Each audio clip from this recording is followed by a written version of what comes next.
Cette semaine, je m'entretiens avec la ministre Diane Leboutillier pour parler des impôts et des vaccins. Bonjour Madame la ministre. Bonjour, bonjour, fait plaisir de vous revoir. Oui, effectivement, moi aussi. Écoutez, là, il y a la saison des impôts qui s'en vient. Et puis, bon, on a vu passer, vous avez fait aussi des interventions sur les réseaux sociaux à ce sujet-là. Mais pour en parler un petit peu aux gens de Grande-Rivière et du secteur du Rocher-Percé, est-ce qu'il y aurait des points particuliers que vous auriez à nous partager, surtout avec tout ce qu'il y a eu au niveau des investissements du gouvernement pour aider les gens, à ce niveau-là peut-être?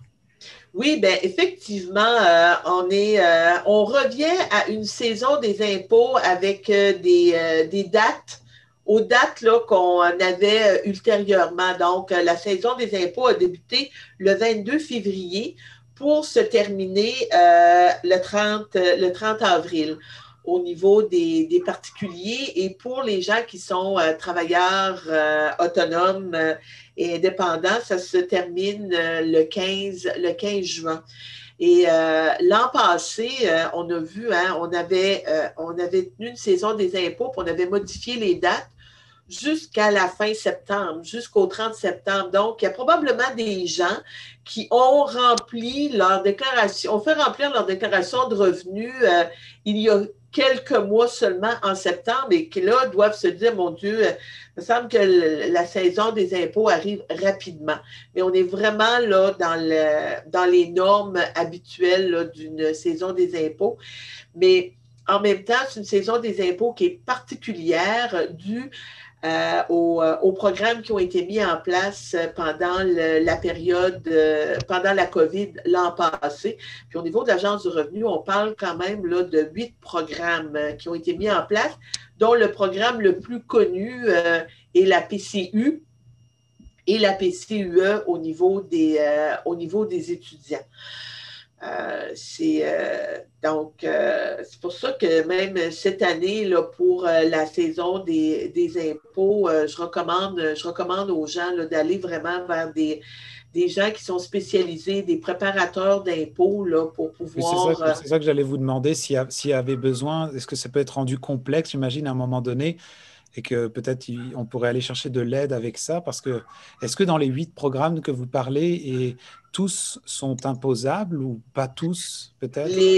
tous les programmes, je vous dirais que lorsqu'on a mis en place la PCU et la PCU pour les étudiants, il n'y avait aucune retenue à la source qui s'est faite. Donc, les gens recevaient 500 dollars par semaine jusqu'à concurrence de 2000 dollars par mois. Et même si on a mentionné aux gens et on a répété à maintes reprises que ça allait être imposable, on a quand même une partie de la population qui pensait que ce n'était pas imposable. Donc, ce qu'on a au niveau de notre gouvernement, ce sur quoi on s'est entendu et on l'a annoncé à la population, c'est sûr que tout le monde doit payer ses impôts. Ça fait partie de nos responsabilités sociales pour tous les programmes qu'on met en place pour aider les gens. Mais ce qu'on s'est entendu, c'est que pour les gens qui ont bénéficié, qui gagnent 75 000 et moins pour l'année 2020, 75 000 et moins, qui ont bénéficié d'un des programmes du gouvernement fédéral ou prestataire d'assurance emploi ou qui ont bénéficié aussi d'un programme provincial qui ressemble au programme qui ont été annoncés au fédéral, les gens n'auront pas à payer d'intérêt sur la dette qu'ils ont auprès du gouvernement. Mais pour l'année 2020, et s'il y a pour avoir des intérêts, ce ne sera pas avant avril 2022.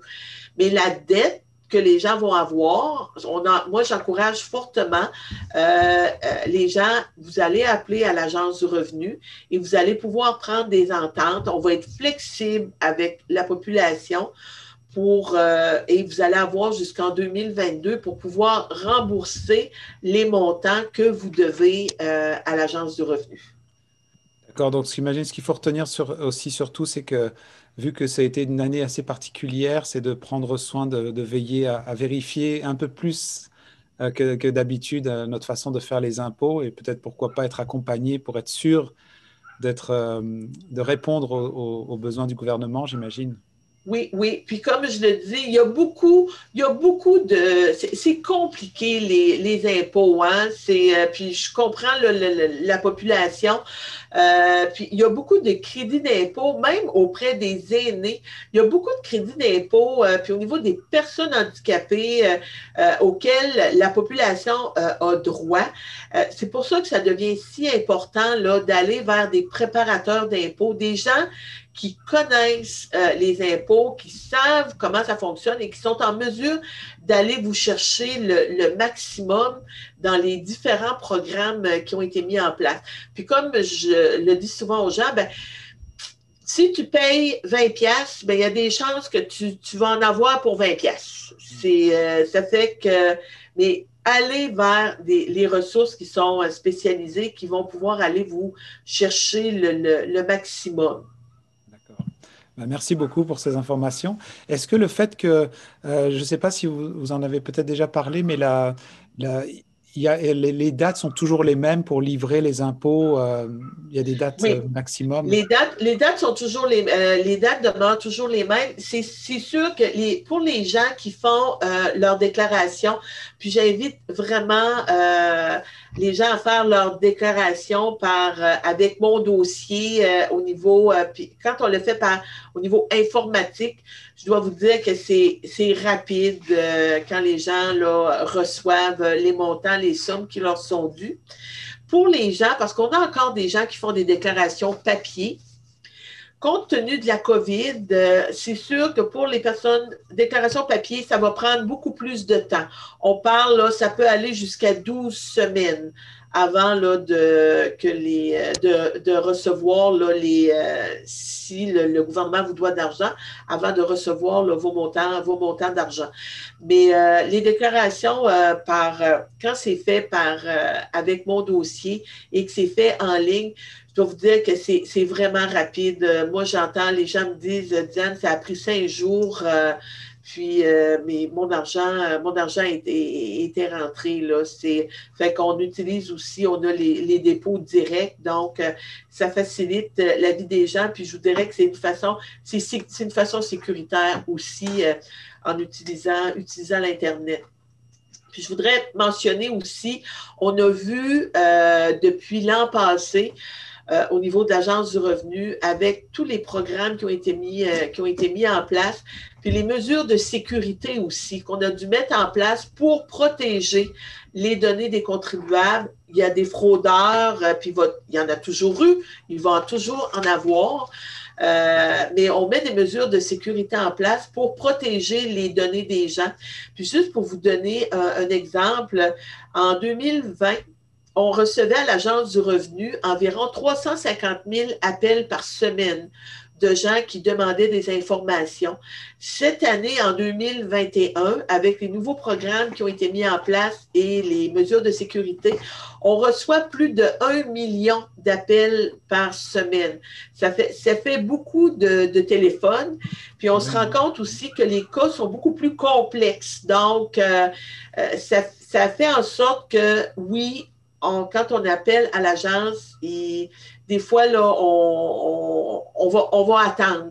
Mais c'est aussi par mesure de protection là, au niveau des données, mais on met des moyens en place, on embauche des gens, on augmente les heures où les gens peuvent nous contacter, on a augmenté le nombre de journées aussi. Le samedi, on peut contacter les bureaux de l'Agence du revenu là, pour pouvoir répondre aux gens. Puis, j'invite aussi les gens pour aider à désengorger les centres d'appel, d'aller sur le site d'Agence du revenu. Il y a beaucoup d'informations que vous pouvez retrouver là, sur le site d'Agence du revenu avant là, de faire un appel. Donc, ça va nous aider là, à désengorger les lignes puis à pouvoir vous répondre là, plus rapidement. Merci beaucoup. Et puis, en lien avec le Covid-19, j'aimerais savoir, est-ce que vous pourriez nous informer un peu plus sur les vaccins? On voit des interventions, on a vu passer M. Legault qui a parlé un peu de tout ce qui s'en vient au Québec. Par rapport à la Gaspésie, est-ce que vous avez aussi de l'information à nous transmettre là-dessus? Bon, écoutez, au niveau des vaccins, au niveau du gouvernement fédéral, c'est sûr, comme je le mentionnais, nous, notre travail était d'aller chercher les vaccins à travers le Canada, excusez pas à travers le Canada, mais d'aller chercher les vaccins à travers le monde pour les ramener vers le Canada. Nos objectifs demeurent toujours les mêmes. À la fin mars, on aura 6 millions de vaccins de rentrée et à la fin septembre, tous les Canadiens qui auront voulu être vaccinés seront vaccinés. Ce qu'on entend, puis dans les ententes avec le gouvernement provincial, on voyait aussi qu'au niveau du Québec, la priorité, une des priorités du gouvernement du Québec actuellement, c'est de vacciner les gens dans les grandes villes comme Montréal, où on a un taux plus grand de COVID et on veut aussi éviter la fameuse troisième vague. On en entend beaucoup parler. Donc, plus il va y avoir de gens vaccinés, plus on va être en mesure de se protéger là, de la troisième vague. Et mais en Gaspésie, je vous dirais que ça avance rondement. J'ai entendu parler à Grande-Rivière, on a mobilisé l'aréna de Grande-Rivière pour des vaccins pour la population. Il y a un endroit à Chandler aussi. Donc, le milieu de la Gaspésie, en Gaspésie, on s'organise vraiment là, pour la vaccination. Les gens en centre d'hébergement ont été vaccinés. Les résidences pour personnes âgées ont été vaccinés.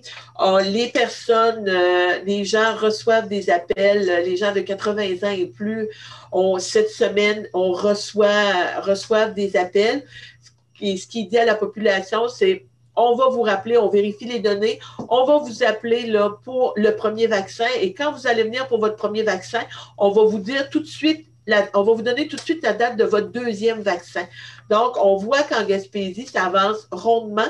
Puis, honnêtement, moi, je suis aussi contente qu'on vaccine à Montréal et à Québec parce que pour moi, ça va avoir un impact aussi sur la prochaine saison touristique qui s'annonce. On a beaucoup de gens de l'extérieur qui vont vouloir venir se promener en Gaspésie. On en entend déjà parler, les réservations se font. Donc, plus il va y avoir de gens vaccinés au niveau de Montréal, ça devient aussi une protection là, pour notre milieu là, au niveau de la Gaspésie. Donc, si je comprends bien, il y a comme déjà une première phase de vaccination qui a été faite pour les personnes les plus vulnérables ou à risque, Oui, et que là oui. maintenant on parle du processus de vaccination pour la population générale qui souhaiterait se faire vacciner. Effectivement, puis je peux vous dire qu'au cours des prochaines semaines, les vaccins, là, on le voit, rentrent par millions, centaines de milliers et millions de doses à travers le Canada. Et on me disait que à la fin du mois on va avoir 23 millions de doses qui vont rentrer entre avril et juin. Donc, c'est pour Ça, un c'est plus, total plus là, une à la fin. question, plus une question technique pour moi. Est-ce que tous les vaccins, parce que vous parliez aller chercher les vaccins par le monde, est-ce que tous les vaccins demandent à avoir plusieurs doses, plusieurs doses comme... Actuellement, on a on fonctionne avec deux vaccins. Donc, il y a le vaccin Moderna et Pfizer et puis les autres vaccins sont à l'étude actuellement. On sait qu'il y a des vaccins qui nécessitent 2 doses. On sait qu'il y a des vaccins qui nécessitent 1 dose. Puis il y a du travail aussi qui se fait déjà avec les scientifiques pour pouvoir travailler sur les variants du vaccin. Mais notre objectif, je vous dirais pour terminer, là, notre objectif demeure toujours le même. La priorité actuellement, c'est vraiment vacciner les gens pour faire face à la COVID, faire face à la troisième vague et assurer la santé et la sécurité de notre population. Merci beaucoup pour votre temps, Madame la Ministre. Et puis, Ça fait on s'en plaisir. reparlera peut-être Bonne bientôt. journée à tous. À la Merci. prochaine. 1700 $ en prix. Tous les dimanches, 12h30, jouez à votre super télé-bingo.